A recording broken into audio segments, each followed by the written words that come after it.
On the day the second sun bloomed, the glass dunes of Aurelia rang like 1,000 crystal bells. Wind combed the plains into ripples, and each crest flashed a different note of light, as if the world itself were a cathedral of prisms. The caravan from the human frontier outpost rolled in ragged and hopeful, dust-caked wheels squealing, banners stitched from old uniforms snapping in the heat. Children ran alongside the machines barefoot, laughing through the grit. Among them was a boy with a copper braid tied behind his neck and a piece of twine around his wrist. Elias, son of no one important, a translator's apprentice by virtue of a quick ear and a quicker smile. Above the dunes, the city of the Aurel rose like a crown set upon an invisible brow. Terraces of pale stone arced out over the valley, latticed bridges threaded between spires, and at the city's heart a suspended crystal the size of a house hung weightless, catching twin sunlight and breaking it into a slow rain of colors. The Aurel called it the archive, and when the wind blew, it sang low, patient, older than their law. Humans called it impossible, and then,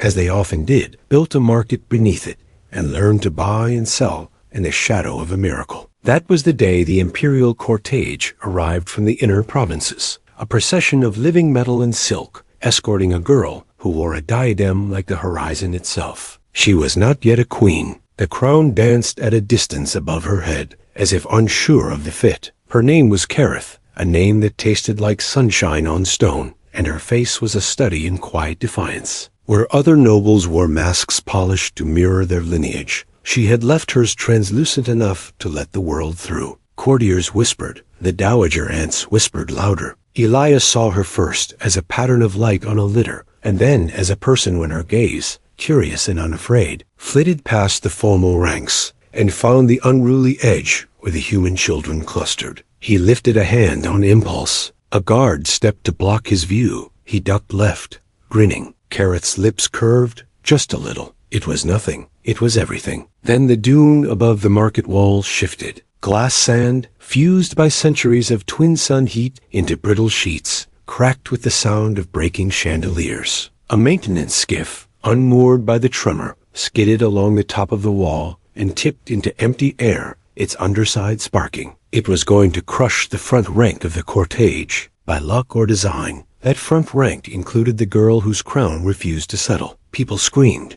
Guards dove. Elias did not think. He slammed his shoulder into the stall beside him. A rack of wind chimes strung from salvaged antennae and toppled it into the path of falling metal. The chimes burst like stars. The skiff struck and skidded sideways into a waterfall of glass beads and ruined fruits. A shard the size of his forearm scythed past, nicking his palm. He grabbed the edge of the litter with that bleeding hand and dragged, hard, just enough to pivot it away from the worst of the spray. The world went silent in shock. Then the archive sang a single clear tone that made teeth ache and the air hum, as if the city itself were holding its breath. Kareth stared at the boy, whose blood dotted the silk at her feet. Elias stared back, dizzy with heat and ringing ears. The nearest guard raised a weapon, shouting. Kareth lifted her hand. The guard froze. "What is your name?" she asked, voice steady despite the echo of disaster. "Elias," he said, and because he was 16 and alive, and the second son was making halos out of everything, he added, "I will stand by you." Words can be ordinary until the world chooses to hear them. The archive thrummed. The courtiers as one took half a step back. The old women who wore law-like armor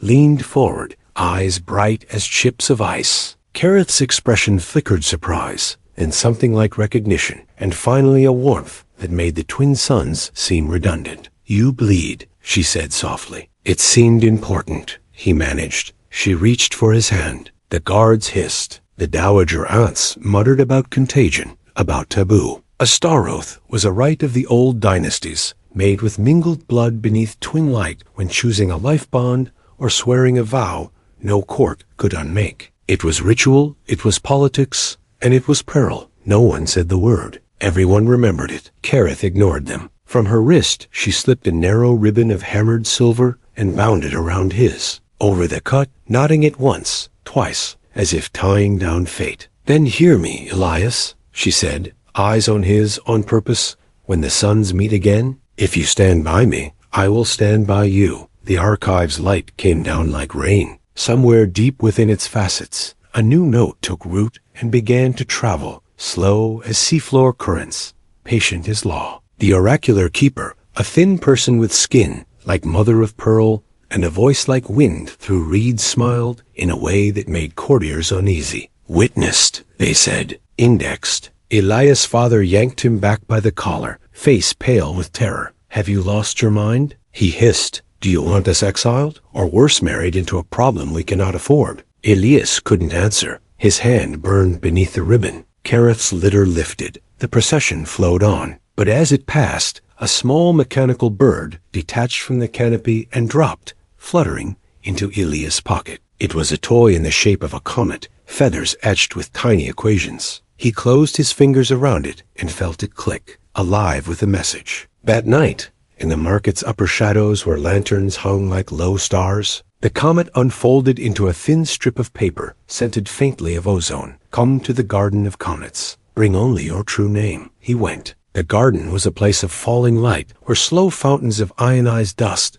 arced and drifted down into still pools. Kareth waited there, with only a single attendant, a girl with solemn eyes and scars on her knuckles. She dismissed the attendant when Elias arrived, and for a moment they stood alone, two halves of an improbable equation. I should thank you, she began. You already did, he said, lifting his ribboned wrist. She smiled, but it faded quickly. A star oath at random is not a small thing. She tipped her head back to look up at the archive, peeking through the trellis.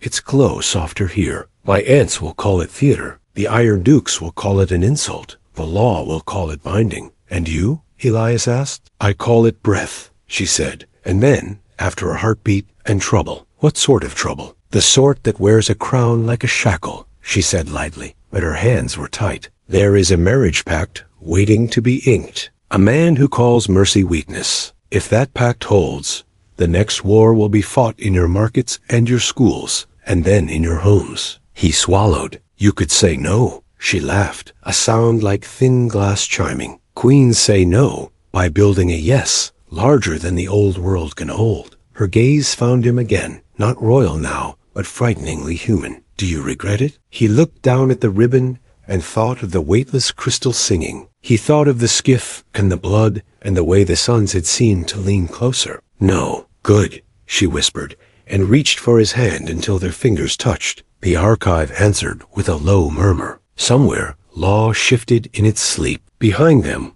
in the lattice of the garden wall, a slate of mirrored glass flickered to life. Unrolling text like a commandment. By decree of the High Regency, Her Highness Kareth is betrothed to Luthvar, Duke of the Iron Meridian, to be wed at convergence. Elias felt her hand tighten around his. The second sun slid lower, and the Garden of Comets filled with the color of endings. Years peeled away like mica, thin glittering sheets flaking from the face of time. In the markets below the archive, children grew into merchants and mechanics, then into parents who spoke of glass dunes with the same fond terror as their elders. Humans learned the precise hour when the archive's afternoon song dipped into melancholic minor. An excellent time, they said, to sell memory cloth and sweet tea. The Aural learned to laugh without offense and bargain without triumph. It was a peace, not sacred, not permanent, but real enough to taste. Elias passed from apprenticeship into a post no one had expected to offer a frontier boy,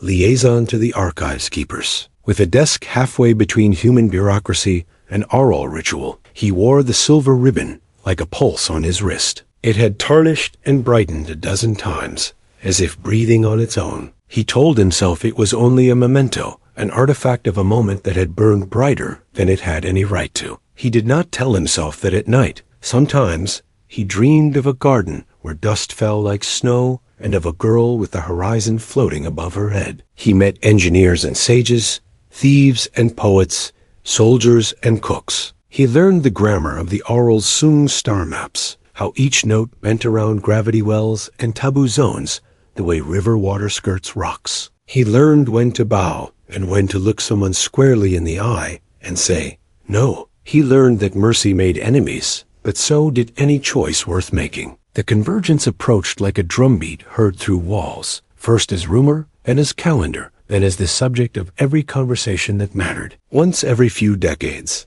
the twin suns would appear to kiss over the needle of the central spire. Light would braid itself differently through the archive. Old oaths would wake like seeds after a fire. Merchants ordered extra sugar. Priests polished incantations. Politicians sharpened smiles. The betrothal decree had never been rescinded. Luthvar's envoys arrived in force. Men and women, sheathed in articulating metal that gleamed like wet stone. Faces hidden behind full masks. Voices like the grinding of distant gears. They took runes overlooking the market as if daring the world to blink. Rumor said the Duke himself would not come until the week of vows. Rumor also said he had never lost a duel, and that he collected the weapons of those who challenged him and kept them hung upside down, as if to drain them of the memories of the hands that had held them. Elias kept working. He chose to understand that as courage. On the morning, the cortege reappeared, long banners like slivers of dawn. Silent drums beating on the heart instead of the ear. Elias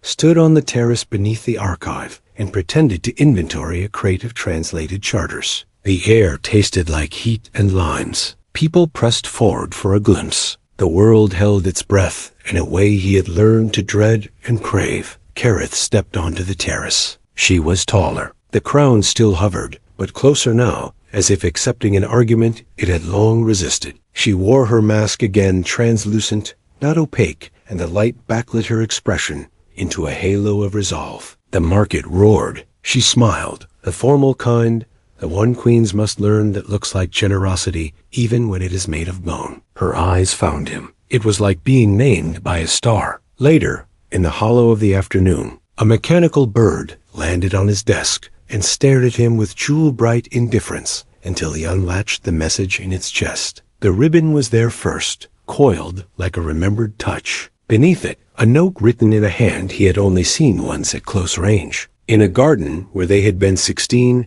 and the world young enough to be remade by two people who believed it should be. Come to the Garden of Comets. Tonight, bring only your true name. He went as the lamps were being lit, as markets wound themselves down into songs of copper coins and goodbye sweets. As the archive shifted key, and the first hawkers of convergence charms took up stations near the temple's side doors. He went because he would have gone if the message had been smoke in the air. If it had been rumor, if it had been nothing at all, except the echo of a promise made under twin suns. The garden remembered them. The same attendant waited, the girl with solemn eyes, now a woman with scars, mapped into confidence. She bowed and withdrew. Kareth stood without guard, her hands bare, the mask slid up to reveal the face beneath. Elias, she said, tasting the name. I wondered if the ribbon still fit. It fits, he said, showing her wrist. The silver had darkened where his skin warmed it. It never stopped. Her gaze dipped to the knot. Mine did,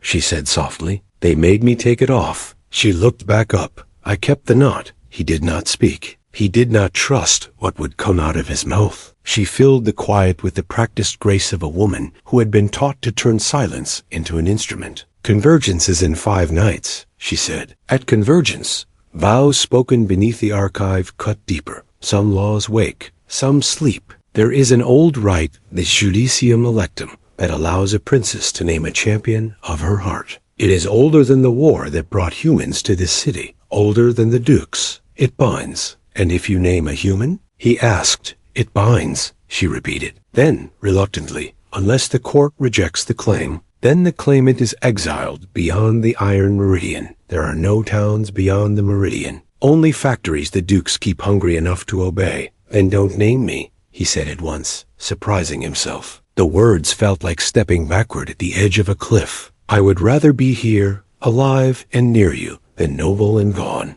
A laugh escaped her, fierce and grateful. That is why I must. He stared at the fountains, at the tiny sparks riding the slow arcs of ion dust. There has to be a law, a seam in the old fabric we can pull, a way to thread what we are through, what they will tolerate. There is, she said, the star oath, witnessed and indexed. She lifted her chin toward the archive. If we can prove it was valid, made in danger, under twin light, with exchange of blood, then the judicium cannot be denied without bending law so far it breaks. A pause, but it will be tested. 3 acerxes: strength, wisdom, compassion. They think strength belongs to them. They think wisdom is something you inherit. They never think compassion is anything but weakness. What happens if I fail? He asked. Exile, she said, and then so quietly he almost missed it. And me, married to a war. He took her hand. The archive, far above, sighed like a sleeping thing turning toward light. Behind the trellis, a panel flared the official decree, refreshed for the faithful. By command of the High Regency, let Convergence seal the pact with the Iron Meridian. Elias squeezed her fingers, as if he could put certainty into the shape of his grip. Then we make a larger yes, he said. The largest, she murmured, and did not let go. The masquerade of moons began as a whisper in the walls. Silk hissed, laughter tinkled, staged and safe. The palace gates unfolded like a flower, learning the shape of its own light. And the courtyards filled with people who had been perfected by tutors, since birth into instruments of intent. The Aural wore their lineage on their faces, literal masks of translucent stone, shaped in the styles of dynasties long deceased, each etched with private constellations. The humans who had been invited traders too wealthy to ignore, bureaucrats too useful to discard, wore borrowed subtleties, and stood near exits. Elias came disguised as himself, which is to say, he wore a clerk's jacket and a translator's badge, and he did not pretend he belonged. He learned long ago there is power in admitting where one stands. It makes others waste time trying to move you. The archive's light fell in veils through the ceiling grills,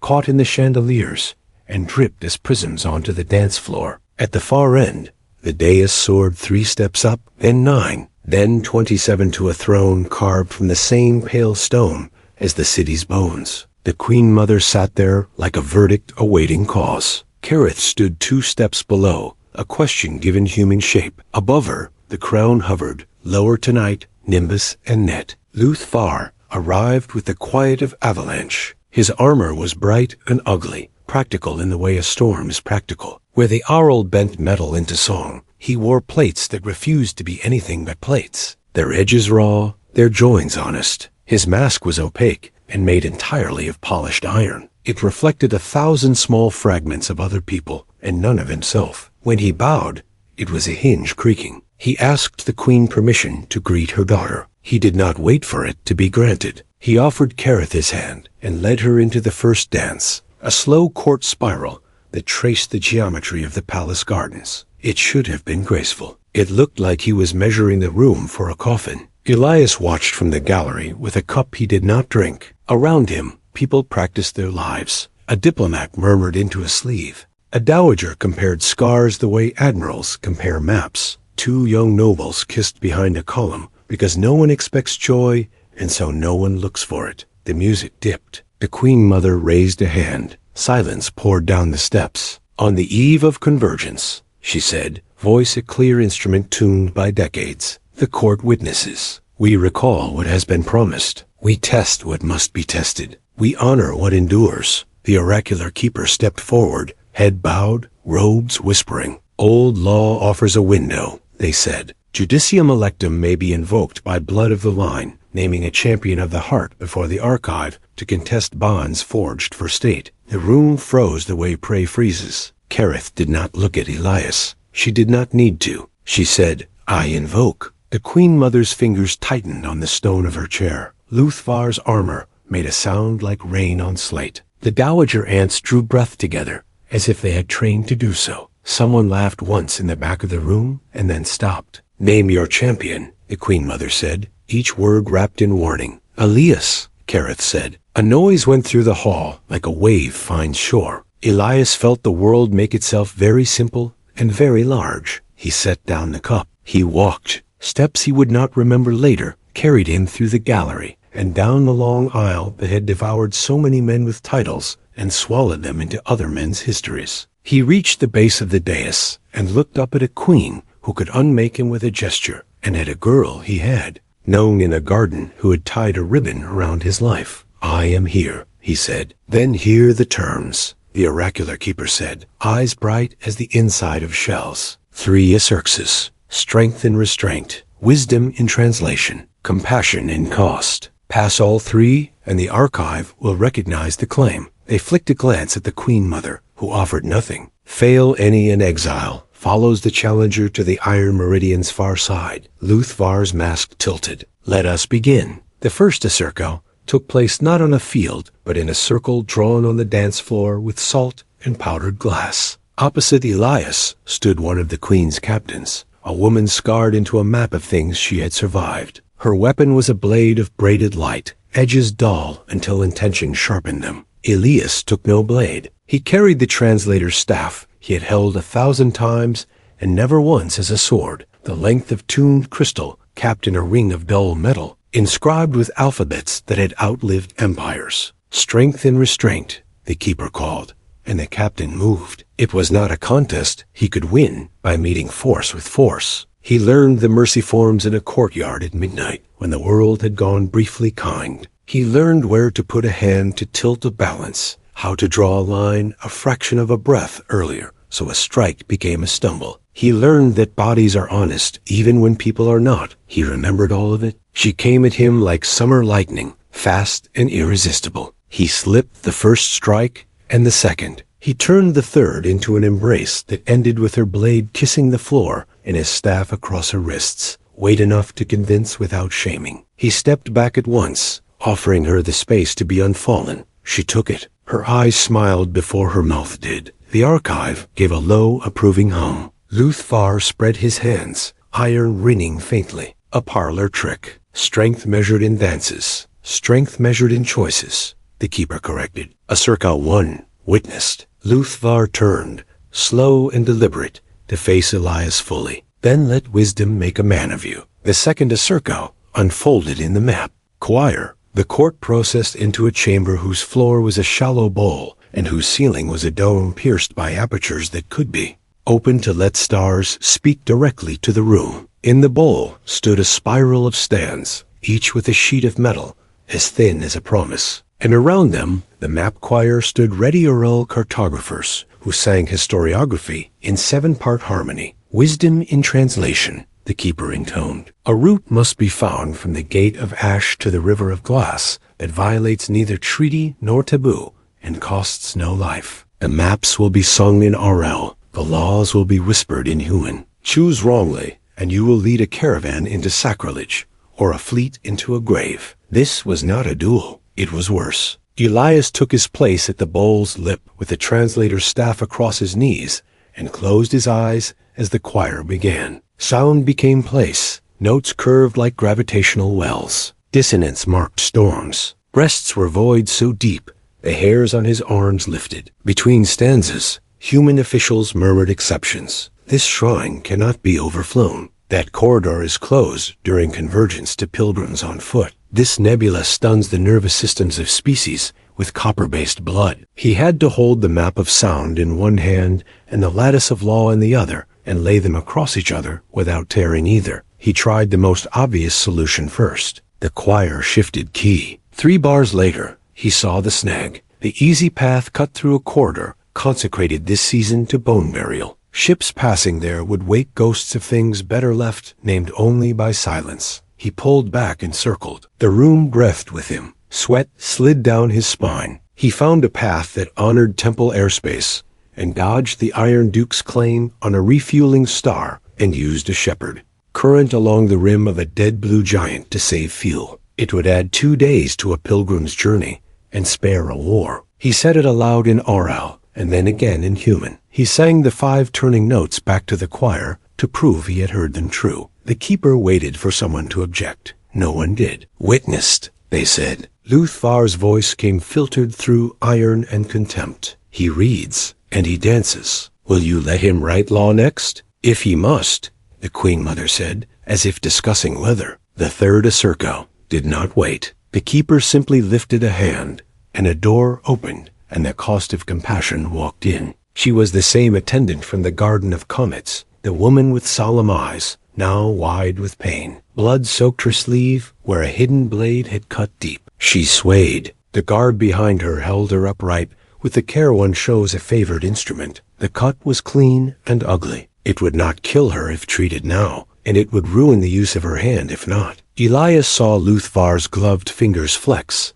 a small private triumph. Compassion in cost, the keeper said. You may complete the rite at once, or you may stop and bind her wound. Your choice will be recorded as law is. It was always going to be a trap. Compassion is easiest to mock when it is shown to the wrong people at the wrong time. Elias did not weigh. He set the staff down and crossed the bowl and pressed his palm to the cut to slow the bleed. The woman hissed. He apologized. He asked for cloth. A dozen people stared, as if witnessing an animal perform an unexpected trick. Kareth stood very still on the dais, hands at her sides, not allowed by protocol to move. Her face betrayed nothing. Her eyes were the entire storm. "Hold this," Elias told the guard, guiding pressure, using his own ribbon as a tourniquet. He tore his jacket to pad the wound. He spoke low to the attendant as the world watched, asking names of bones and tendons, as if names might keep them whole. When the bleeding slowed, he bound the arm snug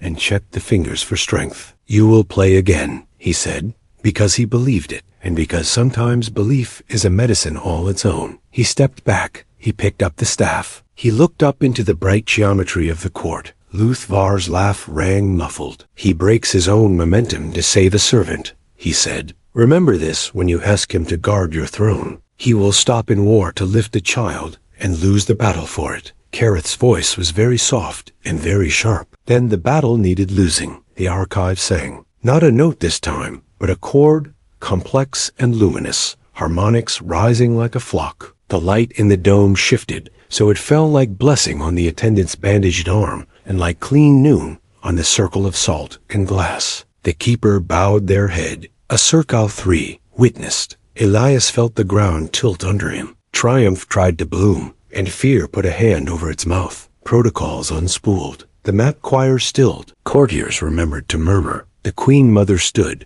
and the room recalibrated around the act, like instruments tuning to a new key. "In private," she said. "Now." The silent judgment awaited, in a chamber where even the archive's voice came as a whisper. Kareth looked once at Elias, as the court parted to let them pass, and there was something in her gaze he had no word for, a color that had not existed until this night. He did not know if it was hope or the shadow of a knife. He followed into the silence and felt iron at his back move as Luthvar came to, patient as a hammer. Behind them, very high above the city and too far for anyone to hear, the twin suns inched closer to their appointed kiss. The suns began to kiss long before the sky admitted it. Light went thin at the edges, sharpened at the core, and the glass in window frames forgot its shape and remembered the sand it had been. A hush settled over the city that was not silence so much as the breath before a name. Pilgrims slept against pillars with their travel shoes still on. Vendors set out sugared figs with hands that trembled. Someone tuned a harp until it sounded like a path. In the great square beneath the archive, the circle for the right had been drawn again, wider this time, and not with salt and powdered glass, but with lines etched into the stone by the hands of those charged to make law visible. The Queen Mother presided from a low seat level with the people, an old tradition revived to suggest humility and remind everyone that the archive was above all. Kareth stood to her right, armor like sunlight, falling through water, mask hung at her belt. Luthvar stood to the left, iron collecting the morning like a threat. Elias felt like a string stretched between two notes. He had slept less than an hour and woken with his hands already moving, as if in a dance. His bones had learned when he was not looking. He knelt to touch the line of the circle as the oracular keeper stepped forward, voice lofting into the square and climbing the walls like ivy. "Witnesses," they said, and the word unfurled into 10 meanings legal. Sacred, personal, political, something that belonged to children, and something that belonged only to the dead. At Convergence, we present the Acerx's past. We bind the result to the archive. We ask the law to wake where it has slept and sleep where it has caused harm. The first Acerca was recounted in the compressed language of ceremony, strength measured by what one refuses to break. The captain who had faced Elias lifted her hand in acknowledgement without stepping forward to take honor. The second was sung, a brief reprise of the map choir's path that left tastes of cold stars on tongues. The third was spoken without ornament. The bandage on the attendant's arm showed more eloquently than words could. "Thus," the keeper concluded, "the claim stands ready to be sealed." The Queen Mother rose, and everyone else became lower in a way the body understood before the mind caught up. Her gaze moved over the crowd and found 1,000 different versions of the future. Before law seals, she said, law listens. Luthvar stepped into the circle, claiming it with the casual hunger of a rich man entering a small store and deciding to buy it. My objection is simple, he said. What is being made here is not law, but a spectacle. Love is an excellent instrument for rulers who need to hide the price of their decisions. You have dressed a human clerk in virtue and asked the city to pretend he is salt enough to season a vow.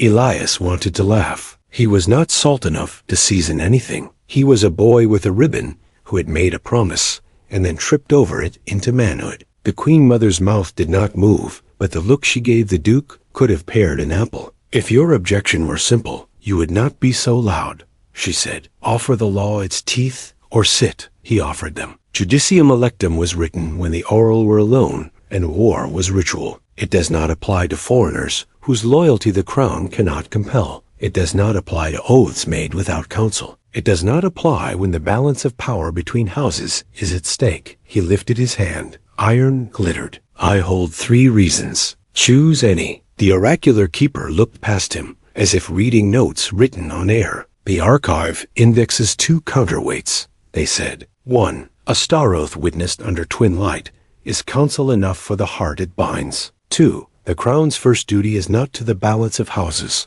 but to the people who will bleed if balances are kept, instead of changed. Kareth took 1 step into the circle. Sunlight found the edges of her and decided to live there. You hold iron, she said to Luthvar. So do I, but mine is made of promises. You cannot sharpen yours on mine and expect it to sing the way you want. Marry me, and you will have a queen who breaks in your hands like a mirror. Honor this claim, and you will have a queen who mends what you break because she wants to. Something like a ripple crossed the front rank of the crowd people who had expected theater and received instead a woman who had decided to be a blade. Elias did not speak. He entered the circle and bowed to the Queen Mother and then to the archive. He did not bow to Luthvar. One does not bow to anvils. Then let the seal be tested, the keeper said, and the circle filled with light that had nothing to do with the suns. The archive lowered a hair's breadth, as if listening. The chord that had first rung the day of the market disaster came again, brighter now, layered like woven cloth. Elias held out his wrist. Kareth did the same. The keeper produced a thin blade of crystal that made no sound at all when it cut, just a sensation,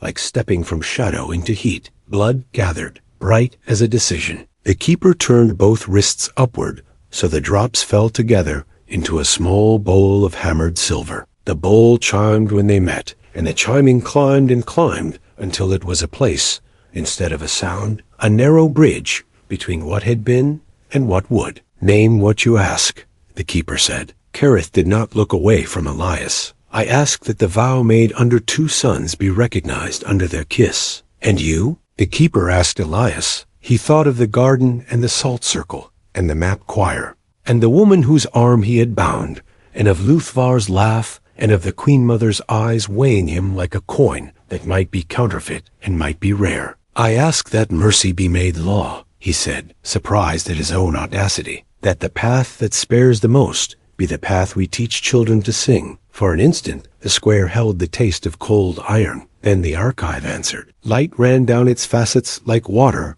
finding old riverbeds. Notes braided themselves in the air, as if the city had been expecting these words and had built instruments for them long ago. The ribbon on Elias' wrist heated, then cooled, then lay still like a heart after running. Kareth's breath left her in a sound like relief's first tear. The keeper's hands trembled. Witnessed, they whispered, and the whisper carried across the square and through the palace, walls and up into the spires, until even the birds wore it like a feather, which was when the ground bucked under their feet. Not the gentle shiver of a doom, remembering it was sand. A heave, a wrongness, the kind of movement that means foundations have decided the bargain they made with gravity no longer suits them. The crowd lurched. People cried out. Across the plaza, the stone lip of a maintenance shaft cracked open like a mouth. Report, the Queen Mother snapped, already moving. A messenger darted from the palace, armor scuffed, eyes wild. The singing rift, he shouted. Its harmonics are rising.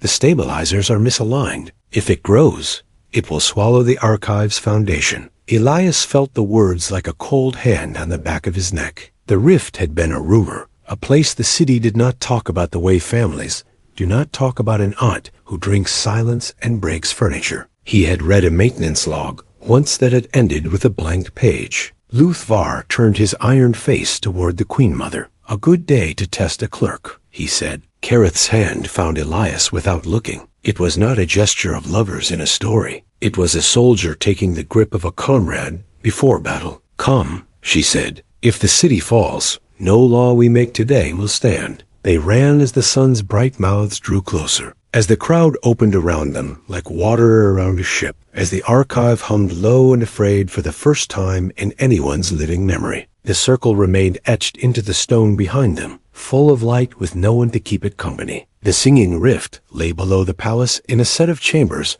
that had not been meant to hold power so much as to persuade it. Centuries ago, when the Auril first lifted the archive into its long, patient hovering, they had sung bones into the bedrock and tuned columns to carry load like a choir carries grief. Later, when something beneath the city began to widen and eat, engineers and oracles built stabilizers that translated collapsing geometry into music and fed it back as a lullaby. That was the plan. Plans, like oaths, sometimes wake to find the world has grown teeth. When they reached the antechamber, heat hit them first. Then noise, the kind of layered sound that hides words in itself. Kareth stripped her formal coat without ceremony and flung it over a railing. Elias lost his jacket somewhere between one heartbeat and the next. The keeper was already there, hands pressed to a console that pulsed in time with the floor. Technicians shouted to one another in Auril, then in human when they saw Elias.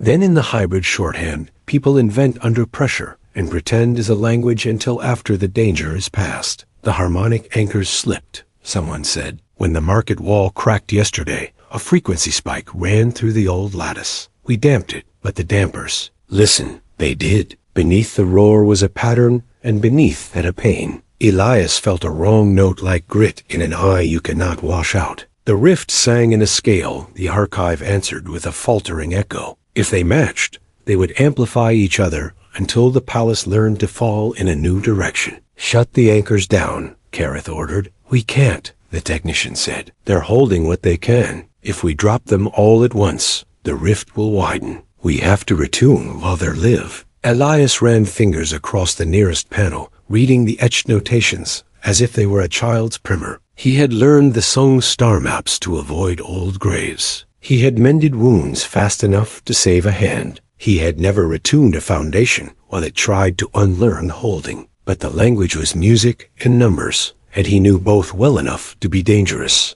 "Let me," he said. Luthvar leaned against a column as if watching a play. "Please," he said bland, "write your law in stone. Hold that column," Elias told him without looking. "If it goes, we go with it." There was a small pause. Then iron hands took the weight. Practicality is its own language, older than contempt. Kareth took the console opposite Elias. "Set a counter-melody," she said. "Not a mirrors, double what they face. A lullaby, a walking song, something with a place to go." He found it easier to listen with his eyes shut. The riff's main tone was a low mourning, but hidden in its distortion were peaks notes that could be turned if someone asked politely in the right tongue. He mapped them against the archive's capacity, felt along the edges for somewhere the two could meet and not fall in love with their own echo. He hummed, cracked, corrected. Kareth matched him, a fraction lower, the way she had matched his step in the dance that had not been a dance on the salt circle. The keeper added a third line, thin and high, a question left open. "On 3, Elias said. 1, 2. A deep tremor knocked them off their feet. He caught the edge of the console with his fingertips. The world tried to tilt him into the rift. Kareth braced his shoulder without losing the note. He was grateful in a way he would not know how to explain later. 3, he said, and they sang. The room answered. Columns shuddered, then steadied. A crack in the far wall. He had not seen it before. Maybe it had grown in the last breath paused. The rift's tone shifted, less keen and more tired. Elias felt for the next turning, found it, and bent it carefully until it aligned with a harmonic that ran like a clean seam through the mess. Technicians scrambled to lock clamps, where clamps could now take hold. Someone cried. Someone laughed like a person who has been told the storm has passed and does not yet believe it enough to let go of their fear. Luthvar's hands whitened on the column. "Do not fail," he said softly. "Hold," Kareth told the city. "Hold." The last anchor was the oldest. It sang in a voice like the memory of a mother someone had only known 3 days. It did not want to be retuned. It wanted to be allowed to break with dignity. Elias apologized to it in oral and then again in human. He told it what the garden smelled like in the hour before dawn. He told it about the ribbon and the way the archive had felt warm once under the palm of his hand when he had been 16 and foolish. He asked it to try. It tried. The tone wobbled, found itself, and settled. Silence came down like a held breath released. No one moved at first, because no one trusted gravity not to remember its options. Then the keeper said, "Witness," as if to the room, as if to law, as if to the idea of not dying today. People exhaled. Someone clapped and stopped, embarrassed, then clapped again. Luthvar let go of the column. The mark his grip left in the iron was shallow and very precise. Kareth's hands shook when she lifted them from the console. She hid it by reaching for Elias' wrist, where the ribbon lay. He did not hide it at all. Some victories should leave tremor as a souvenir. "Report to the square," the Queen Mother ordered from the doorway. Elias had not seen her arrive. She looked smaller, somehow, as if the weight she carried had been redistributed inside her. "If the archive does not see us alive, the city will not believe it is allowed to be." They went back up into a light now edged with gold. People stood in clusters, speaking in voices that tried for casual and overshot into giggling relief. A child offered Elias a sugared fig with hands still sticky from fear. He took it and ate it, and was surprised to find it tasted like a path, like the one the star maps had revealed. Like the one he and Kareth had chosen when they stepped into a circle and refused to move when told to. The oracular keeper climbed the dais. "Judicium electum," they announced, voice steady again. "A Xerxes passed, seal completed. Staroth recognized. The archive has indexed mercy as a valid instrument of rule." Luthvar bowed, iron bending with a sound that suggested it hated the act. "Then I will challenge this new law in its own language," he said. "A duel at sunset, not to death, to disarmament. Let the city witness which instrument sings truer." Kareth opened her mouth to refuse. Elias said, "I accept." He did not look at her when he said it. He could not. He did not want his courage to rely on her face. The sun slid closer, a fraction measurable only by instruments and people who had learned to count a life in edges. The city turned itself toward evening, and the place where decisions are cut into the day like letters into stone. In the chamber where voices die, sound does not vanish. It is folded and laid away. The architect had carved long, swallowing grooves into the stone, so even a shout returned as a thought. Lamps burned with steady, unblinking flames. The archive's presence filtered down through a narrow oculus. Thin to a single ribbon of light, Fat stroked the floor like a patient. "Ha!" The Queen Mother entered without procession. The oracular keeper took a place to her left. Luthvar stood to the right, as if anchoring the room against grace. Kareth and Elias came last, and when the doors closed behind them, the hush felt like snow about to begin. "The seal is witnessed," the Queen Mother said. "The city has not fallen. Therefore we may speak plainly." She rested 2 fingers on the arm of her chair, an old habit that let people read her pulse. It beat evenly. "Duke Luthvar asserts that a human cannot be a vessel for oral law. He asserts that love is theater. He asserts that war is an instrument we have forgotten how to play." Luthvar did not bow. He did not waste courtesies on sentences he believed should already belong to him. "I assert that power obeys physics. Your daughter would tie a ribbon around a storm and call it a festival. My people hold the meridian because we do not negotiate with gravity." Elias had planned words. They scattered like sparrows. He found different ones. "Power obeys physics," he agreed. "So does mercy. You can pretend it is decoration, but systems that sever compassion bleed out of unexpected cuts." The Duke's iron mask turned minutely in his direction. An acknowledgement or a sighting before the strike. Kareth stepped forward. She did not kneel. "We stand here because a boy bled on silk, and a city's mind decided to listen. Your mathematics do not account for what happens when people are seen. I have watched you swing law like a hammer until it broke the things you wanted to bind. Her voice held neither heat nor apology. I will not be welded to your meridian. If you deny this bond, Luthvar said to the Queen Mother, you gain my fleets. If you accept it, you gain a clerk and his ribbon. Not my fleets, the Queen Mother said. Your obedience. Fleets are expensive ways to buy what a signature could give at a discount. The keeper raised a hand, palm open. There is a seam we might pull, they said. A title older than armies. Corona Clementia, crown of kindness. It does not make a consort into a co-ruler. It makes a ruler answerable to the instrument by which they bend. If mercy is written into the archive as law, then whosoever wears the crown of kindness can present cases where mercy must override policy without causing the throne to fracture. Luthvar laughed once, and it was a surprising and almost human. You would make him a belly-u ring to shame me. The keeper did not glance away. If the shoe is already on your foot, Duke, no bell is needed, the Queen Mother considered. The motion was visible only in the stillness of her. There is precedent buried under dust, she said. I was raised to believe we had outgrown it. I am old enough now to admit I was raised, not born correct. And the duel? Kareth asked, calm as a quiet coast. He has called sunset. If we refuse, we teach the city that new law fears old iron. We will not refuse, the Queen Mother said. She turned to Elias, clerk, translator, singer of maps. If you bear the crown of kindness, even as a trial, every duel you accept binds not only your body, but your principle. If you lose by refusing to maim, the law learns a limit it may not survive. I understand, he said,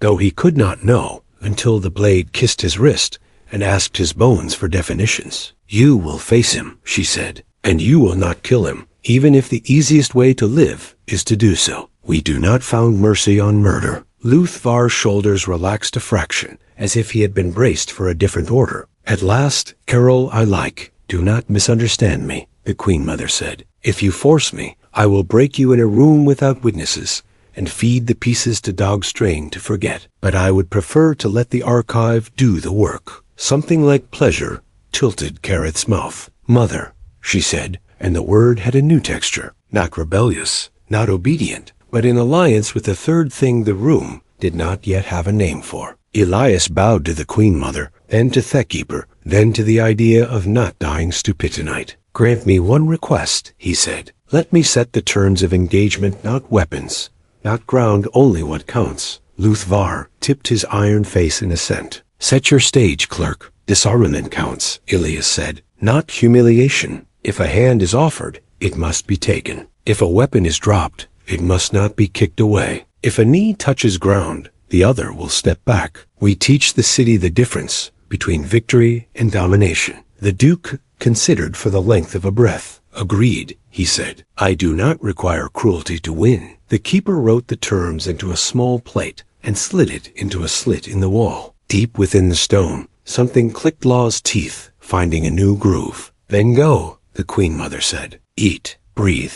hand your fear to someone who will give it back clean. Outside the chamber, voices remembered how to be loud. Kareth stopped Elias in a narrow passage, where the lamps dimmed and the wall was warm from adjacent kitchens. She leaned to him, a conspirator about to share a map, and instead pressed her forehead to his for a heartbeat. You will not die, she said, as if informing him of the weather. I would prefer that, he said. Her laugh this time was not glass. Walk with me. They ate standing up in a garden, where pomegranates hung like small suns. She broke one with her hands, and stained her gloves with sweetness, then stripped the gloves and laughed again. They did not say clever things. They talked about a seam in her riding cloak that always came loose on the third day of travel, and about a woman in the market who taught sparrows to steal earrings and then trained them to return them for bread. They gave their future somewhere to sit when it arrived breathless and late. When they finally reached the armory balcony, where the duel would be witnessed, the city had begun to stack people into tiers of attention. Sunlight slanted. The archive's glow had gone thin with nervousness. Iron footsteps sounded from the opposite corridor. Elias,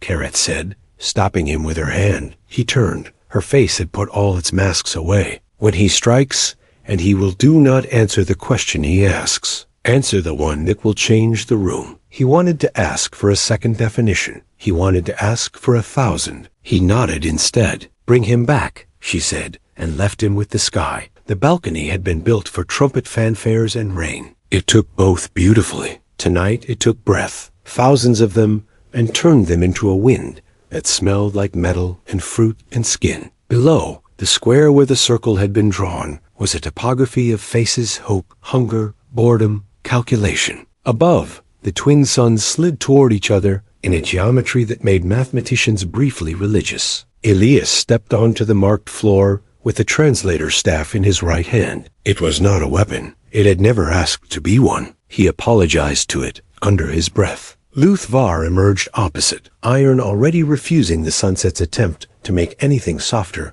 than it wanted to be. He carried 2 blades, identical, each the length of a forearm, edges serrated just enough to catch the light in the eye. He flipped one once, not to show off, but to check whether the world still obeyed him. "The turns are written," the keeper called, voice carrying like a thrown scarf. "Disarmament. Hand extended must be taken. Mercy witnessed counts." Luthvar inclined his head. "Begin." The first exchange was a test of assumptions. He came in fast, low, knives angled to cross and trap, expecting Elias to retreat straight back, as people always do when something sharper than regret arrives. Elias stepped diagonally into the attack and let one knife slide along the staff until it bit into the ring at its end. He twisted and felt the torque pull the Duke off his feet by a fraction. It was enough to break the rhythm. He did not press. He let Luthvar recover without stealing ground. The crowd made a noise, like realizing the soup is better than expected. "You have trained," the Duke said. It was almost compliment. "I have watched," Elias said. "It is a form of training you prefer to ignore." The next passes were faster. Steel scraped against crystal and sang. Elias' hands learned the distance between the notches in Luthvar's blades and the soft places in his own ribs. He parried as a translator corrects a sentence, not by force, but by making the wrong word impossible to say. Once, twice, he could have twisted and torqued and taken a finger. He did not. He took balance instead. "You believe mercy makes a city," Luthvar said between breaths. "Mercy makes debtors. It makes debtors into neighbors," Elias said. "It teaches a door how to be a door." The Duke feinted high and cut low. The edge kissed Elias' thigh, shallow but ugly. The crowd hissed. Pain lit his nerves. He let the pain be information. He pivoted and brought the staff down hard on the back of the Duke's wrist, not to break, but to flood the hand with pins and needles. One knife clattered to the floor. Luthvar kicked it away on reflex, then stopped as the keeper cleared their throat loudly. The Duke's head tipped as if amused at his own mistake. Elias did not rush for the advantage. He stepped back and let the room see restraint, wearing a human face. "It is an unfashionable garment." It looked good on him because he had bled on it and because it fit badly. "Pick it up," he said. Luthvar did, a small bow of acknowledgement grafted to the motion. They circled. The balcony held its breath and fed it back into their lungs. Kerith stood with one hand on the railing, where it would later leave a print of pomegranate red. The Queen Mother's eyes were not on the blades. They were on the spaces between. "End this," Luthvar said softly, almost kindly, as if to a student who has done well enough to be spared failing publicly. "I will cut you once more, and you will have the story of your courage. Or I will cut you 5 times, and you will have only the story of bleeding." Elias smiled without showing teeth. "Every good map has a legend." He changed tempo. "Mercyforms are not slow. They are honest, which is often mistaken for caution." He pressed without striking, crowded without crushing, offered exits that went nowhere, and punished only the choice to take them. The staff became a lever with which he moved not the world, but a man convinced he was the world. He hooked a blade, bound it, spun, and for an instant their bodies were so close he could hear his name echo inside the Duke's mask. He whispered, "Take my hand when it comes. Win first," Luthvar said. The turn that followed felt inevitable, and then, like all inevitable things, shocking when it actually happened. Elias baited a high cut and stepped into the empty space it made. He slid the ring of the staff over the Duke's wrist, trapped the knife, and used the momentum of the failed strike to fold the Duke's arm across his chest. The second blade came up, of course it did, and Elias met it with the staff's shaft. a bar sound. He twisted hard and felt something in the blade's grip complain. It fell. 2 knives lay on the stone, one to each side, like arguments that had decided to nap. The balcony erupted. Sound learned to be a storm. The keeper lifted their hands for quiet and failed. The Queen Mother did not try. Kareth did not move. Elias did what he had said he would do. He stepped back. He opened his hand. Luthvar stared at it. Time widened enough to contain a life. This was the rune's question. Not whether one man could disarm another. Not whether mercy could win a duel written by iron. Whether a hand extended could be taken without a man melting into. Someone he had used as a ladder and then kicked away. Behind the mask, something shifted that had nothing to do with breath. The Duke's hand rose. He took Elias' wrist, not gently, not as a friend, but not as a man planning to break bones in the next heartbeat. He let himself be pulled to standing. The keeper's voice cut through the thunder like a clean blade. Witnessed. Luthvar did not let go at once. He leaned in enough that only Elias heard. "You have bought yourself an enemy who will attend your laws," he said. "Do not waste him." "I plan to exhaust you," Elias said, and only then did their hands part. Protocol found its feet and walked the room into order. The oracular keeper lifted the small plate of terms and held it up so the archive could see. The light at the balcony's edge deepened as the suns touched rims. The crowd turned their faces upward, as if the sky had just declared a truce with itself. Kareth reached Elias at last. She did not touch his wound, because she would not give blood a second stage tonight. She looked at him with relief that had learned its manners. "You answered the right question," she said. "I had an excellent teacher," he said, and meant the city. Below them, presses began to ink broadside sheets. The hand taken. In the market, sparrows practiced stealing earrings and returning them for bread. In the palace, an old law put on a new name and tried it in the mirror, and for the first time in centuries, smiled at what it saw. The archive hummed the note. It had added the day a boy bled on silk. It sounded like a door learning the word welcome. It sounded like the beginning of an anthem for a nation that did not yet exist, but had started to count itself anyway. Down in the singing rift, the air remembered panic and was trying to forget it. Tools lay where hands had dropped them in that earlier sway of dread. Chalk marks made by people who had thought they might be making their last notes ghosted the walls. The stabilizer consoles hummed like beasts that had been run to exhaustion and were now allowed water. The floor still vibrated faintly, not with threat, but with the after-music of fear. Elias came back because the city needed a second song. Above, the balcony duel would oxidize into story. Here, the work behind it had to be finished, so the story would have somewhere to stand. Kareth walked beside him with her sleeves rolled, hair braided tight, and the kind of smile that says, "Yes, the storm passed. Now we repair the roof." The oracular keeper had traded ceremonial robes for a jacket with too many pockets. Luthvar had not been invited. He came anyway. No one barred the door, he said when 3 heads turned. "I prefer my own education," Kareth answered without looking up from a schematic. "Then be silent long enough to learn something you cannot buy." He was. It was almost impressive. The technicians had mapped the rift's harmonics to a lattice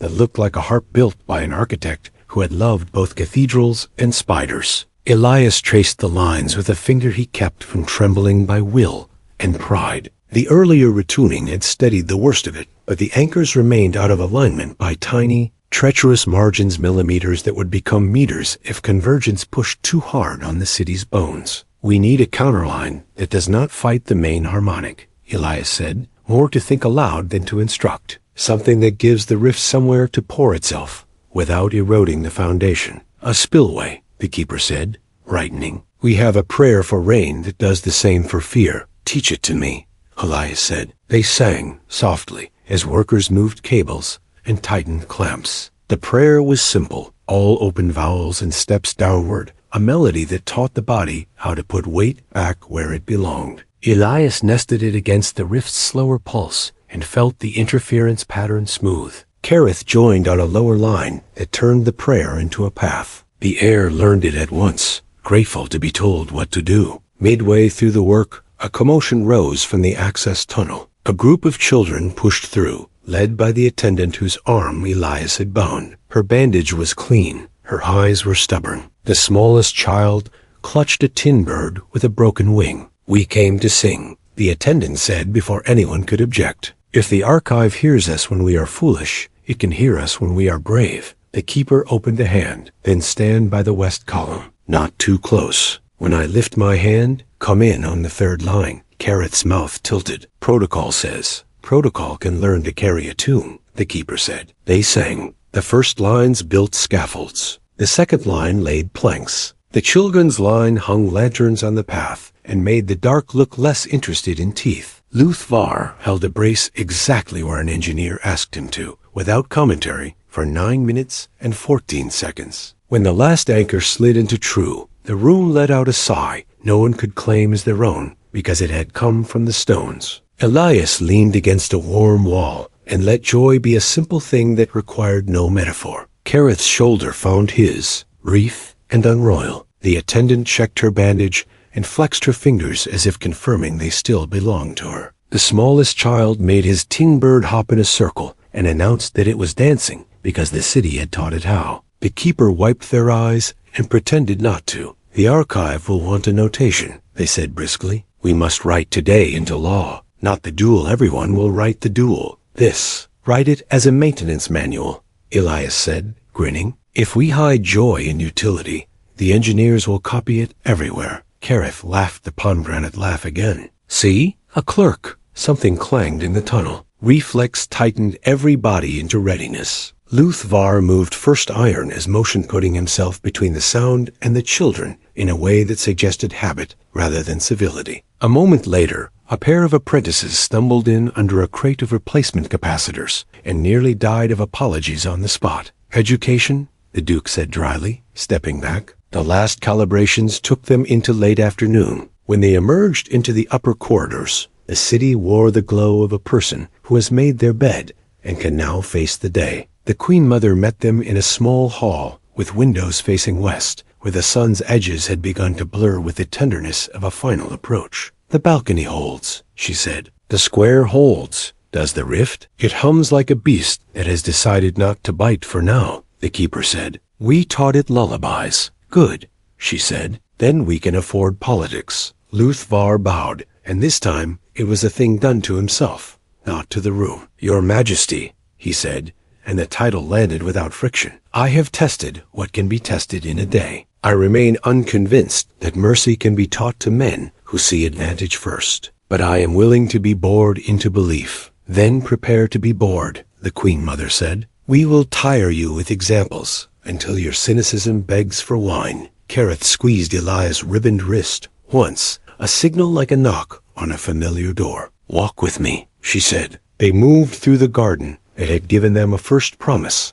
and 100 breaths of courage. The fountains flickered as if practicing applause. Sparrows worked the earring trick for tourists and then preened, smug. The Garden of Comets had acquired, unnoticed, a small shrine, a scrap of ribbon tied to a trellis, a coin pressed into a crack, a child's drawing of 2 suns and 2 hands. "After sunset," Kareth said, voice low enough that it would not bruise the air, "the city will demand a story. Not the duel's ending. We gave them that. They will want what it means tomorrow. They will ask you to speak." He flinched. "I am better at singing than speaking." "You sang law into a room that wanted machines," she said. "Speak. What should I say?" "The truth," she said, and when he gave her a look he had not meant to, a look made entirely of "please be more specific," she softened. "Say that you want what the law wants. A city that survives long enough for children to be bored by peace. Say that you will make people angry because you will not let them confuse hunger with righteousness. Say that you will fail and ask to be allowed to repair your mistakes publicly. Tell them that even if I am queen and you are clerk, we signed our names to the same sentence." He breathed. It felt like falling into a bed at last. They reached the balcony again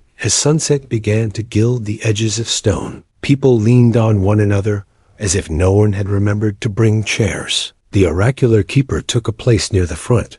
The oracular keeper took a place near the front. Sleeves rolled as if ready to fix the sky should it squeak again. The square below swelled into a patient sea. Somewhere, merchants had already named a candy after the duel. Somewhere else, 2 scholars argued whether mercy could be graft. The suns drifted toward their careful kiss. and the archive lowered its voice until every cough and laugh seemed like a promise to behave. Elias stood at the balcony's edge, aware of his own pulse as a small, stubborn drum. The cut on his thigh ached in time with the drum. The ribbon on his wrist lay cool, as if content to be only itself. Kareth watched the crowd gather its breath. She turned once, lightly, and the crowd followed, choosing to hover a little nearer, as if proximity could be practice. "Speak to them," she said. He had spoken before in rooms where echoes did the work. This was different, bare stone and open air, and the unruly weather of the city's attention. He did not rehearse. He let the words find the path they already wanted. "Today,"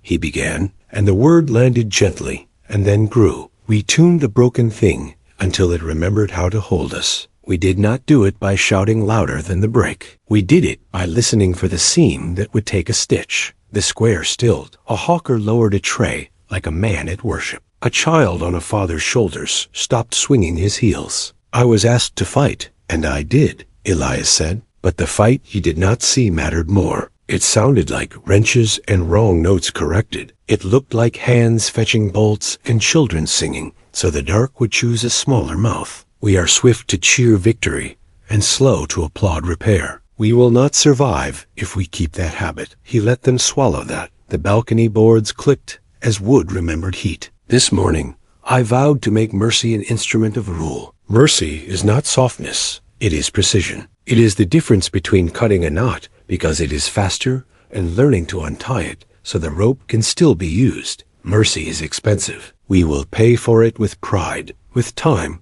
with the luxury of being certain. We will be mocked. We will be called weak by people who have never tried to hold anything heavier than their own advantage." A murmur rose, anger in it, and yes too. He nodded as if he had expected to be interrupted and was grateful to be wrong. "So here is the bargain I am asking you to sign with me, and with Her Highness, and with the archive that has begun to index our foolishness, as if it expects us to grow out of it. We will choose the path that leaves the most living. When we fail, we will fail in public and repair in public, and the record will show hands dirty with the work. When we meet those who will not learn our song, we will answer with harmony first, and only raise to thunder if thunder is the last door left unlocked." He turned then to Luthvar, who had taken a place not hidden, not central, but where no one could pretend not to see him. "You said mercy makes debtors. Perhaps, today, debtors stood at anchors and held until the city steadied. If that is the debt mercy buys, I intend to stay poor forever." Iron shifted a man inside his private weather, adjusting a weight he had carried a long time. "Do not become parable," the Duke said, pitched just for the balcony, and yet carried like a thrown coin. "Parables are an excuse to stop thinking." "Then think with me," Elias answered, and the city heard that too, and decided it liked the sound. Kareth stepped forward with a motion that looked like dawn choosing a direction. "The archive has indexed a new crown," she said, voice unornamented, and therefore royal. "Corona Clementia, crown of kindness. It binds not with ornament, but with answerability. The bearer may petition the throne to weigh mercy against policy, and must stand in the square beneath this balcony and make the case aloud for the people to hear." She turned to Elias. "No flourish. Will you take it as trial? Not as title, not as comfort, only as a door we are choosing to build." He knelt because his knees wanted to, because sometimes the body decides what the soul means. "I will take it," he said, "and I will set it down when the city has learned to pick it up." Without being told, the oracular keeper brought forth the crown. It was not gold. It was a circlet hammered from the same dull silver as his ribbon, inset with a thin sliver of crystal that hummed when the wind did. It had been made from an old instrument's rim.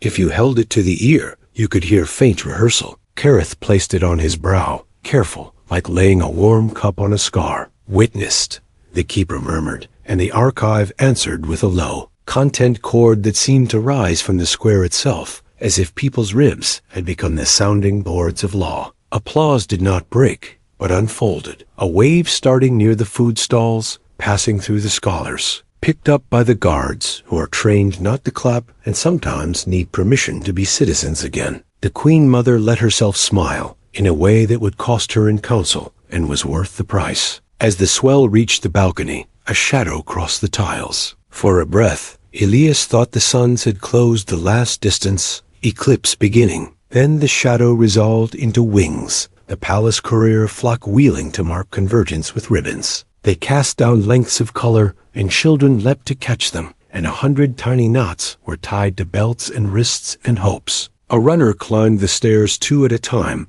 and arrived gasping. Message from the Meridian, she managed. From the Duke's council. She eyed Luthvar, who motioned, go on. They offer a truce 30 days, to send delegates and argue law instead of moving ships. They say they will lose face if they do not gather some victory to bring home. She swallowed. They asked to rename the duel, so it sounds less like a loss. The square laughed, one of those honest laughs that belongs equally to relief and mischief. Luthvar's shoulders shook once. Name it, he said to Elias, without looking away from the horizon. Elias tasted the air, the pomegranate on Kareth's fingers, the iron in his own blood, the sugar someone had pressed into his hand earlier, and he had eaten without understanding he had needed it. Call it the hand taken, he said. It will read as charity to those who require that lie, and as courage to those who watched. So indexed, the keeper said, already writing. The suns touched at last, and the city made the sound that cities make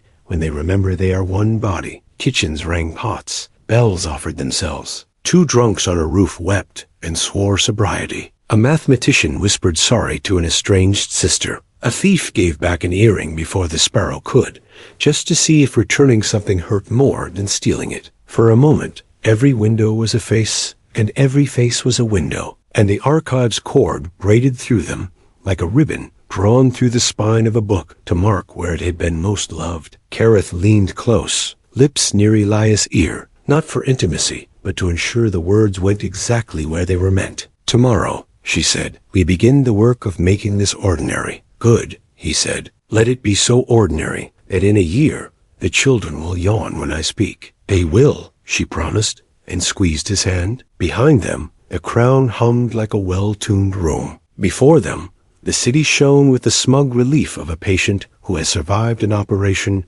and is already asking about dinner. Somewhere, deep where stone pretends it does not hear, the rift settled into a slower breath and slept, dreaming of lanterns hung on a path and small voices telling it, with great authority, exactly how to be. Morning after convergence wore humility like a clean shirt. The city was hung over on relief and sugar. Vendors slept on their own carts. Priests poured water over the steps where last night the suns had sealed. The archive glowed the way coals do when they are pretending to be done. Law felt newly laundered and slightly too large, as if the day would grow into it by noon. Elias woke before the first market shout. The crown of kindness sat on his table, humming the faint bedside music of new responsibilities. He had expected weight. He had not expected the quiet. The circlet did not make demands. It listened in a way that made his thoughts tidy themselves. He washed, bound his leg, and went to the balcony, because habit, like love, learns architecture fast. Kareth was already there, wrapped in a cloak that had been mended so neatly only a professional eye would boast of spotting the seam. She leaned on the rail where last night pomegranate had stained her glove. The mark remained, a small comet's tail on carved stone. Queens are held together by such unwashable things. Report, she said, like a commander who has chosen the battlefield of breakfast. Rift hums in a lower key, Elias said. The west anchorage wants new bolts, but it will lie about it if asked directly. The palace kitchens have invented a mercy cake, which is sugared bread with a ribbon of something tart. The Meridian sent a second courier at dawn, requesting terms for the debate delegation and asking whether they may bring their own chairs. Let them, Kareth said. A man who carries his own chair is a man who expects to sit. It is good to know which ones. They stood in the easy silence of people who had spent the important words and were content to wait for new ones to grow. Below, the garden of comets accepted small offerings of ribbon and coin, and the sparrows ran a mild protection racket with admirable professionalism. The city had begun to practice being ordinary with such fervor it might achieve excellence by accident. Today, Kareth said at last, we will need to do something very unpopular. Only one? Elias asked. She smiled sideways. Begin with one. It will breed. The unpopular thing was simple. The crown of kindness would not be a decoration or a badge that any petitioner could wave. as if it were a saint's tooth. It would be institutionalized into procedure. Cases invoking mercy would require a public hearing on the steps beneath the balcony. The petitioner would speak first, the injured party next, then the crown, then the queen. Only then would council meet in private to argue the verdict, and even that privacy would have a time limit, after which a summary must be read aloud by a person who disliked the outcome. The Queen Mother added that clause herself, smiling a wolf's little smile. The council hated it. They hid their hatred and concerns for timetables and crowd control and the danger of performative justice. The Queen Mother listened with the patience of a river smoothing a stone and finally said, "I have been performing justice for 40 years. The audience does not make it less true." Luthvar attended without speaking, an iron statue that had learned attention. When the vote came, he lifted his hand with the minority and then wrote his dissent in a neat, spare hand, as if carving a path he planned to walk later. Elias read it and almost nodded. He wants to be unconvinced, he thought. That is harder to move than a man who wants to be wrong. By midday, the steps filled. The first petitioner was not traumatic, a Cartwright who had overcharged a widow with a polite smile. The widow who had realized too late that politeness is a way of stealing time. Two neighbors who had watched and done nothing because humiliation is contagious. The case could have been settled with a fine. Instead, it became a liturgy of a city, learning what it should be ashamed of and what it should not. Mercy, Elias said from the steps, is not exemption. It is accuracy. The price you charged was wrong. The apology you owe is specific. The work you will do to make whole will be supervised by the guild you have embarrassed. He felt the crown hum at the word accuracy, as if pleased to be defined. The widow cried, out of relief more than victory. The Cartwright cried, because a public ledger feels like flaying if a person's skin has been made out of convenience. People in the back sniffed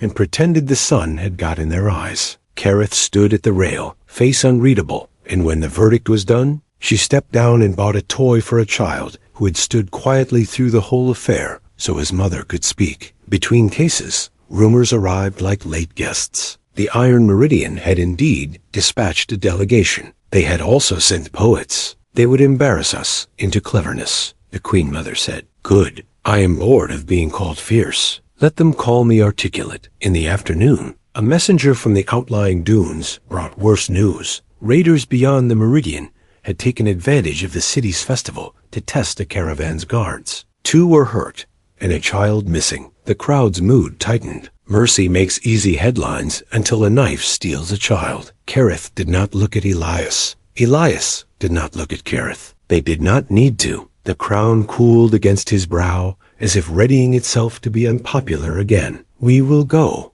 Carith said, already walking. Bring the Duke, the Queen Mother added without inflection, as if asking for salt. They rode out at dusk, when distances grow philosophical. Luthvar came with a small squad, his iron at ease in the saddle. The dunes receive hooves, the way some doors receive apology, reluctantly, and with a certain amused pride. The sky mauled itself into a purple that made grief look fashionable. They found the caravan at a hollow, where glass sand collects like thought at the bottom of a long day. The injured were tended. The child was not there. Tracks wandered away in a handwriting anyone could read. Small, hurried, then carried. Not Meridian work, Luthvar said quietly, crouching to touch a mark at the edge of disturbed ground. Banders, wilders, men who want to belong only to themselves. Then teach them a pronoun, Carith said. They followed into night, the archive a distant lantern behind them. The tracks led to a pocket canyon, narrow as the throat of a bottle, where a fire burned as if ashamed to be caught performing heat. 5 men stood around it, brittle with the pride of those who have done something unforgivable and hope to be congratulated into believing it was merely bold. The child slept against a pack, drugged or exhausted. Carith lifted a hand, and the squad stilled. Luthvar looked at Elias across the darkness and inclined his head once, an iron question. Law or blade? Both, Elias whispered. In the right order. They did not begin with swords. They began with a story. Elias stepped into the firelight with empty hands and said, there was once a city that paid its soldiers in songs so they would remember why they fought. He did not raise his voice. He pitched it to a tired man's attention. When a child was taken, the song changed. It learned a note that cut and did not kill. It learned to bring men home with the fewest funerals possible. One of the banders laughed. "Sing it to me, then, clerk," he said. "Make me cry into my stew." Kareth stepped into the light beside Elias. The crown hovered above her now, not as a claim, but as a lamp. "Give us the child," she said conversationally, "and the stew will remain yours." The man with the laugh took a step back. Men who have lived by daring do not always know what to do when the person in front of them does not bother to threaten. Another man, the one whose boots were too new, the one who had tied the child's wrists with a knot, a sailor would mock drew a knife and pointed it at possibility. "You think your city reaches here," he said. "It doesn't." "Then I will," Elias said, and walked forward as if the night had paved a road for him. The knife lifted. He did not stop. He did not look at the blade or the man. He looked at the child and the knot and the pack and thought about how hands learn. He reached the pack and crouched and put his palm on the child's shoulder the way you wake a person loved. The knife pressed against his throat. Not enough to cut, enough to negotiate. "Careful," the man said, but there was fear in it. The wrong kind of fear. Not fear of consequence. Fear of being seen. "Why this child?" Elias asked, eyes on the knot. "Ransom," the man said. "From whom?" "Anyone," he said, which is the loneliest word in any language. Luthvar's shadow slid into the firelight, iron without theatrics. He did not draw. He stood within striking distance and did not strike. "You want to belong to yourselves," he said. "So belong to your best selves. The kind that knows when to leave a stupid idea unremembered." The man with the laugh had stopped laughing. The one with the knife trembled and hated that his hand told on him. Kareth's voice came gentler than mercy has any right to be. "We have written a new law," she said. "It is boring. It is public. It promises that if you bring the child and your knives to the steps in the morning, you will stand and hear and be heard. And if you have eaten because your work failed you, we will feed you while we judge you. If you cut him now, we will bury you in places no map respects." This is the moment people who have chosen wrong want to be rescued from themselves without admitting it. It hung there, raw, the knife lowered. The man with the new boots began to cry, sudden and miserable. He thrust the knife at Luthvar hilt first, like a child surrendering a harmful toy. The Duke took it with a care that startled his own shadow. Elias cut the knot one-handed, and the child woke with a hard fish gasp and clung like drowning chooses the nearest shore. They walked out together with the banders between the squad and the dunes, not as prisoners exactly, not as guests, but as men who had been offered a pronoun and were deciding whether to keep it. The night relented. The archive grew larger again, which is to say hope did. At the steps by noon, the city held its new ritual like a bowl of water. The banders stood, filthy with the effort of not running. The child slept in his mother's lap, too tired to be brave any further. The Queen Mother presided because she understood that stagecraft is architecture when building a nation out of strangers. Elias spoke first. "Mercy is expensive," he said again, "because repetition is the tax truth pays to become law. Today we will pay with time and with the decision to call what happened by its name. Theft, a child's fear. Hunger used as disguise for sport. The first bander tried to spit and failed. We wanted money. You wanted witness," Elias said. "You wanted the city to say your names. It will, but not as the names of men who took a child, as the names of men who brought him back, and then did the shoveling to repair the ruts their choices made." The judgment that followed did not feel like triumph. It felt like chores. The men would serve at the riftworks for a season under the eyes of the attendant with the bandaged arm. They would eat and sleep, and each week their labor would buy debt from a widow who had been overcharged until her ledger balanced to zero. They would be watched by Luthvar twice a month, because iron also answers to schedules. If they failed, the old law would take them. If they kept, the new law would remember. When it was done, the mother came to the steps with the child and a jar of sugared nuts. She offered them to Kareth first, who took one, then to the Queen Mother, who took two and winked at the child, then to Elias, who tried to refuse and was reminded by a small elbow that refusal is rude when a city is trying to teach itself gratitude. He ate. It crunched like a promise someone actually intends to keep. Afternoon slid toward the color of restraint. Delegates from the Meridian rode in civil clothes under traveling dust. poets among them with notebooks like knives that cut quietly. They bowed not too deeply and asked to see the maintenance manual that had been written like a lullaby. The keeper handed them copies. "It sings if you listen," they said. A poet did, smiled, and began to hum. At sunset, with no duel to command appetite, the balcony hosted a different theater. The Queen Mother read the first weekly summary of cases where mercy had been invoked and where it had not. She fumbled a name, corrected it, and apologized. The square cheered the apology with the fierce relief of people who have been waiting for their leaders to be allowed to make honest mistakes in public. Careth spoke last. She did not tell the city what it had become. She asked it, "What will we be bored by?"